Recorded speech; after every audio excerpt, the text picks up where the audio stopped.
CNS का part है या पेरिफेरल नर्वस सिस्टम का पार्ट है, चाहे वो स्पाइनल नर्व हो चाहे वो ठीक। अब है इम्पोर्टेंट क्रैनियल नर्व, तो हमें याद होता है सबसे इम्पोर्टेंट क्या मुश्किल होता है कि उसमें से मैंने बताया था एक नर्व जो है वो सेंसरी भी हो सकती है और हो सकती है और मिक्स भी हो सकती है ना। तो सबसे पहले क्रैनियल नर्व को याद रखना आज से लेकर के हमेशा तक, है ना, वो बहुत इंपॉर्टेंट है क्योंकि वो कभी पीछा नहीं छूटेगा। फर्स्ट ईयर में भी जिक्र होगा, सेकंड में, थर्ड में, इवन जो है अगर आप एमडी कर रहे हैं तब भी उसका जिक्र आएगा क्योंकि वो एप्लीकेशन पार्ट है ना। ऐसा नहीं कि फर्स्ट ईयर में पढ़ के छोड़ दिया, कहीं पे बीमारी हो गई जिसकी पैथोलॉजी की बुक है, कल में पढ़ रहा था, है ना, नर्वस सिस्टम की पैथोलॉजी, उसकी मेडिसिन, तो हर जगह क्रैनियल नर्व का जिक्र होगा और उसके अप्लाइड पार्ट। क्रैनियल नर्व में याद रखने वाली बात क्या है? याद रखने वाली बात पहली बात है कि 12 है, 12 है, और 12 नर्व को याद रखना थोड़ा मुश्किल है। अगर कभी कोचिंग वगैरह में बताते हैं, अगर किसी को बताया होगा तो सबको याद होगा, किसी एक को या किसी ने पूरे 12 नर्व सिस्टमिकली याद हो, 1 से लेके 12 तक मुश्किल काम है, नहीं याद होगा मेमोरी। वैसे जब तक कि उसका कुछ ऐसा सीएनएस का पार्ट है या पेरिफेरल नर्वस सिस्टम का पार्ट है, चाहे वो स्पाइनल नर्व हो चाहे वो ठीक।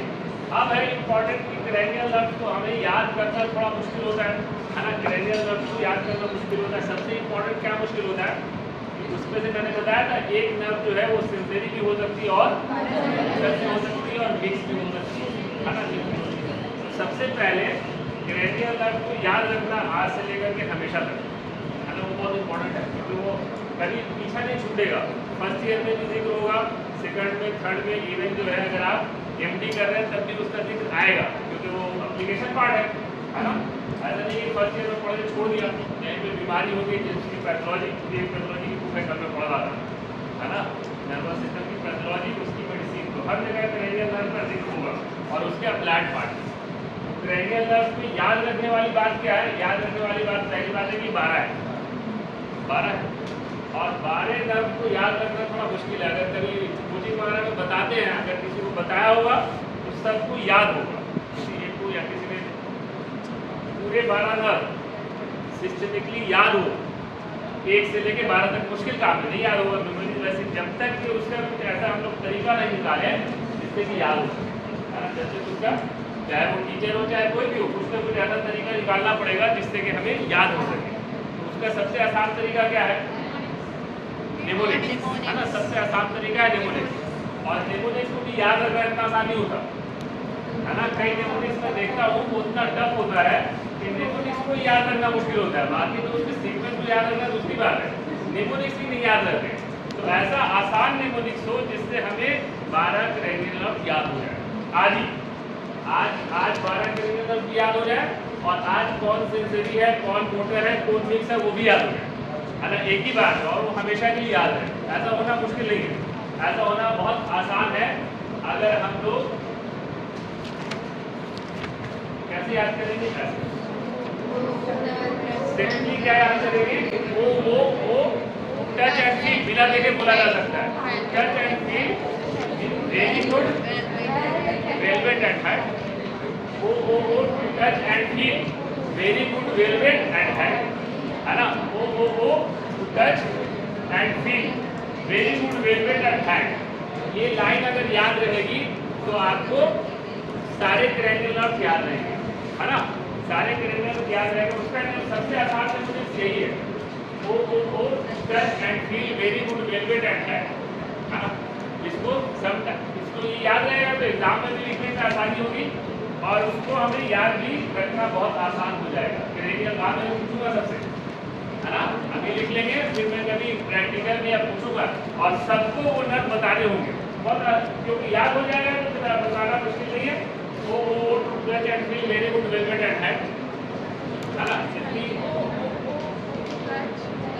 वो touch and feel very good velvet and hat, है ना। एक सेंटेंस में होना चाहिए, उसका क्लियर मीनिंग होना चाहिए। वो touch and feel very good velvet and hat. अब ये हमें नेमोनिक्स याद हो गया। अब उस नेमोनिक्स को याद करने के लिए शुरू से चलेंगे। कम से कम एक नर्व के बारे में याद हो चाहिए, पहला वाला और सेकंड, है ना। पहले वाले ओ से पहला वाला ऑल्फैक्टरी है, दूसरा वाला ऑप्टिक है, तीसरा वाला ऑक्यूलोमोटर है, चौथा वाला ट्रोक्लियर है। ठीक है, टच है ना, टच ट्रोक्लियर। मैं बिना देखे ही बोल रहा हूँ। अच्छा, मैं भी अगर इस सीक्वेंस में नहीं याद रखूँ तो फ्रीक्वेंटली नहीं बोल सकता, ये भी फैक्ट है। अगर मैं भी अगर इसके वजह से यही नहीं याद रखूँ तो फ्रीक्वेंटली नहीं बोल सकता, भूल सकता हूँ। लेकिन नेमोनिक्स याद है तो बहुत आसानी से बता दूंगा कि पहला वाला ऑल्फैक्टरी, दूसरा वाला ऑप्टिक, तीसरा वाला ऑक्यूलोमोटर, चौथा वाला ट्रोक्लियर, पांचवा वाला ट्राइजेमिनल। अब एक बात खास याद रखनी है, जहाँ पे एंड का वर्ड आ रहा है, ये दो जगह एंड आ रहा है, एक आ रहा है एंड यहाँ पर और एक आ रहा है एंड यहाँ पर, दो जगह एंड आ रहा है। इस दोनों में कंफ्यूजन हो सकता है, इस दोनों में कंफ्यूजन हो सकता है कि पहले वाले ऐसे क्या होगा और बाद वाले ऐसे क्या होगा। तो हमें याद रखना है कि जो पहला ए आ रहा है उसके बाद ही बी आता है, ए के बाद बी आता है ना, ए के बाद बी आता है। तो पहले वाले ए में फौरन हम बता देंगे कि एब्सेंस है, पहला वाला ए जो है वो बता देंगे कि एब्सेंस है, और लास्ट वाला ए जो है वो एसेसरी होगा।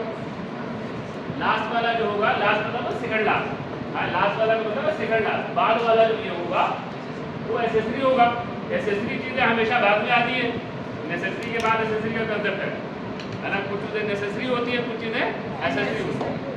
अब जब शुरू से चलेंगे, जहां भी कंफ्यूजन हुआ फौरन नेमोनिक्स याद कर लेंगे, है ना। जैसे ऑल्फैक्टरी हो गया, ऑप्टिक हो गया, ऑक्यूलोमोटर हो गया, ट्रोक्लियर हो गया, ट्राइजेमिनल हो गया, और ए जहां पे आया वहां एब्सेंट हो गया, क्योंकि ए के जब बाद भी आएगा, ए बी से एब्सेंट, ए बी से एब्सेंट। फिर क्या हुआ, एफ आ गया फेशियल, है ना, फेशियल। फिर आ गया very good, very good, very good, B से वेस्टिबुलोकॉक्युलर, वेस्टिबुलोकॉक्युलर, जी से ग्लॉसोफेरेंजियल, और फिर भी आ गया उसमें से मालूम है कि 10वां वाला नर्व तो वेगस है ना, 10 वाला वेगस है।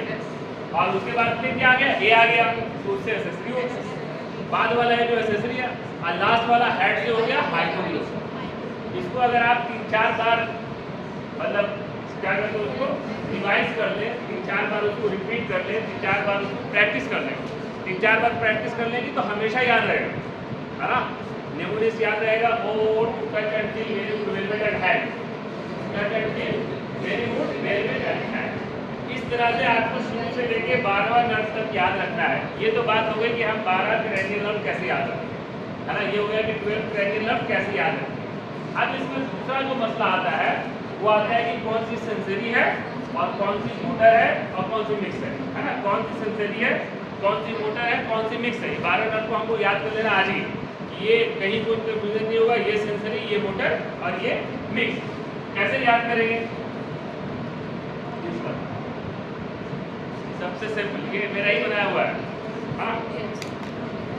सिंपल से क्या याद करेंगे हम लोग ये याद करेंगे कि 1 to 128 है ना, 128 या 1 to 8 सेंसरी नर्व है ना।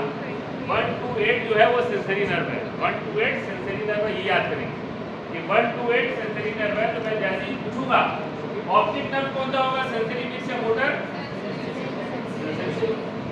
है ना। ऑप्टिक नर्व सेंसरी को यहाँ दिखाई दे रहा। 8 का मतलब है 8वां कौन सा नर्व है, वेस्टिबुलोकॉक्युलर, वेस्टिबुलोकॉक्युलर कौन सा होगा, है ना। और 1 जो पहला वाला ऑल्फैक्टरी है वो तो सेंसरी है। ये बात हो गई सेंसरी की, है ना। 1 to 8 की बात हो गई सेंसरी। ये अभी याद रखें कि यही 128 या 1 to 8 नर्व जो है वो सेंसरी है, याद रखें। अब हमें याद करनी है दूसरी बात, वो याद करनी है कि मिक्स नर्व, है ना। वो याद करना है कि मिक्स नर्व कौन सा है। तो मिक्स नर्व याद करने के लिए बहुत आसान है, 5, 7, 9, 10 नंबर से याद करेंगे, नाम से नहीं याद रहेगा। पहले नंबर से याद करेंगे, फिर उसको देखेंगे वो किस नंबर पे आता है ना। पहले नंबर से किस नंबर पे आता है उसको देखेंगे, पहले नंबर से याद करेंगे कि 5, 7, 9, 10 जो है वो मिक्स नर्व है। 5, 7, 9, 10 का मतलब हो गया 5 हो गया ट्राइजेमिनल, 7 हो गया फेशियल, है ना, 9 हो गया ग्लॉसोफेरेंजियल, 10 हो गया वेगस। भाई ये हो गया। यानी कि अब इसमें एक चीज और ध्यान देने वाली है, क्या ध्यान देने वाली है कि जितने भी नर्व हैं, 5 हो, 7 हो, 9 हो, 10, ये बड़े नर्व हैं, इनके ब्रांचेज हैं, इनके कोर्सेज हैं, है ना, जिसको हम मिक्स नर्व कह रहे हैं। और जहाँ पे और इस मिक्स नर्व में सेंसरी और मोटर दोनों होता है। तो किसमें दोनों हो सकता है? जो बड़ा हो। समझ पर जिस नर्व के कोर्सेज होंगे, जिस नर्व की ब्रांचिंग होगी, जो नर्व बड़े जगह को सप्लाई कर रहा होगा, जाहिर सी बात है उसी में सेंसरी और मोटर दोनों मिला हुआ होगा और वो मिक्स होगा। नंबर तो आपको याद करना है, साथ साथ थोड़ी लॉजिक की याद रखनी है ना। फॉर एग्जाम्पल 5 ट्राइजेमिनल है, बड़ा कोर्स उसका 3 ब्रांच। फेशियल है, वो कई जगह सप्लाई कर रहा है, यानी कि मिक्स है। 9 है ग्लोसोफरेंजियल है ना। ग्लोसोफरेंजियल है, टंग का मूवमेंट भी देता है और टेस्ट वर्ड भी फॉलो करता है ना। टेस्ट का सेंसेशन भी देता है और टंग का मूवमेंट भी देता है।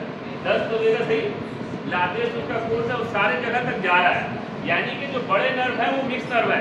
5, 7, 9, 10 5, 7, 9, 10 किस हो गया? 1 to 8 जो है सेंसिटिव है ना। 1 to 8 जो सेंसिटिव हो गया, 5, 7, 9, 10 मिक्स हो गया।